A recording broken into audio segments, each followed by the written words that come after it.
The very first and most important tip that I think all men need to understand about Stoicism is that you have to only focus on what you can control. Okay, what you can control is absolutely huge because, if you take the example right now with the epidemic of what's going on, as the world panics, you have to still control your own space. And see, if everybody took responsibility and made sure that their life was in check, what would happen is that the world as unity would come together and men would be strong again. If you have that responsibility and you actually focus on what you can control, what is within your own household, what is within your own finances, what is within your own skill set that you can manifest, it becomes a whole lot easier to cut through all of the BS that most are going to be running into. This is ridiculously crucial. When you actually understand what you control, it starts by just simple journaling. Okay, as you can journal out your day, journal your to-do list. Make sure that before your head hits the pillow at night, everything is checked off. And when you start to lay that foundation, you start to become a man that's actually now in control of the things that most are not. The second, if men would start to understand that what feels good is not good for you, you see, they could have true joy in their life and not be necessarily reliant on pleasure. When you're a man and you pursue the lower level gratifications, the lower pleasures, the lower indulgences, the feel-good moments, could be sex, could be binge drinking, could be recreational drugs. What feels good is not good for you. I'm gonna say that one more time. What feels good is not necessarily good for you. The third, when you are stoic, you will understand that anxiety is a choice. It is a choice to be anxious.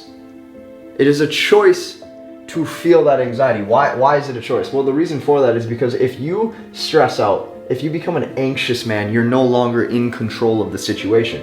What you're letting happen is you're letting your world panics, your environment, the environment that you're in is dictating your mental well-being and emotional state.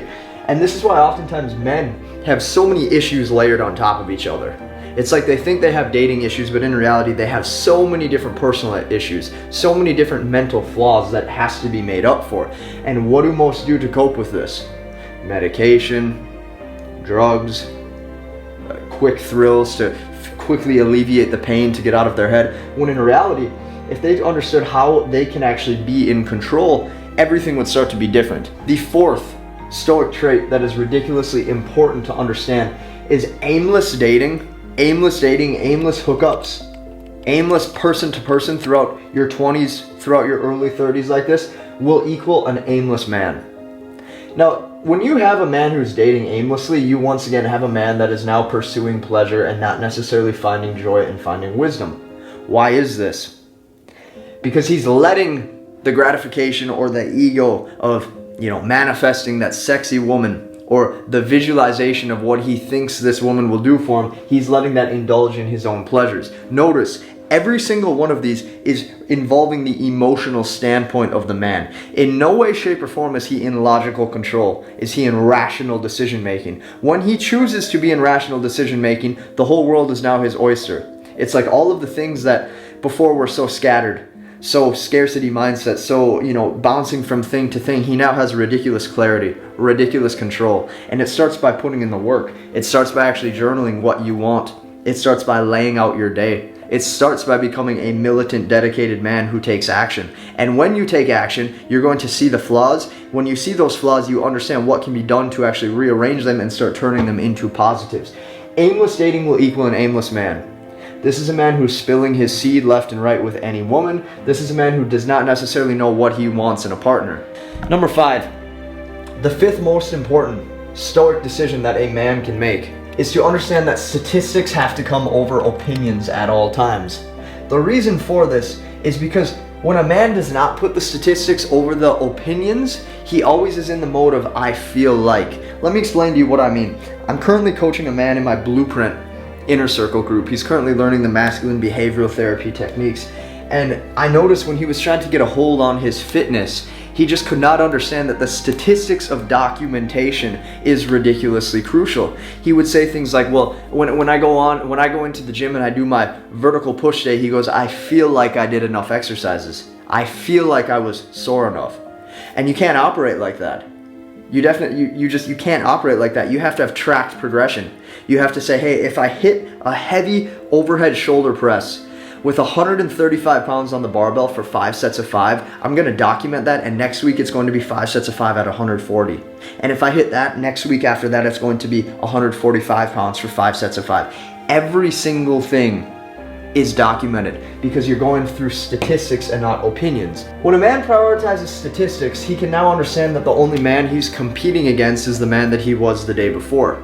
There is no longer a competition. There is no longer worrying about who he is compared to the rest of the world as the rest of the world panics. He has control over his own space. These small crucial things add up, because when you do this, it brings me to the 6th point of Stoicism, which is it becomes a privilege to endure pain. See, this is what happens when today's men in today's society indulge in this push button atmosphere. Anything that is painful, anything that is fearful, what they try to do instead of tackling that fear head on, realizing like this is a scary situation, this is a situation where I might have to grab my nuts and perform, they try to use a mechanism, or they try to use something of avoidance. And when you have avoidance in your life, you're not actually enduring any pain. It's a privilege to endure. It's a privilege to feel. It's a privilege to sacrifice to actually grow stronger.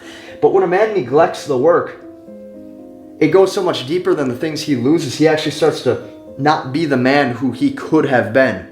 And these realizations add up if he chooses the path of a stoic man. The 7th, every time we choose the road of safety, every time we pick the safe bet, the safe option, you have to understand that we risk the loss of freedom. Think about it. Think rules and regulations.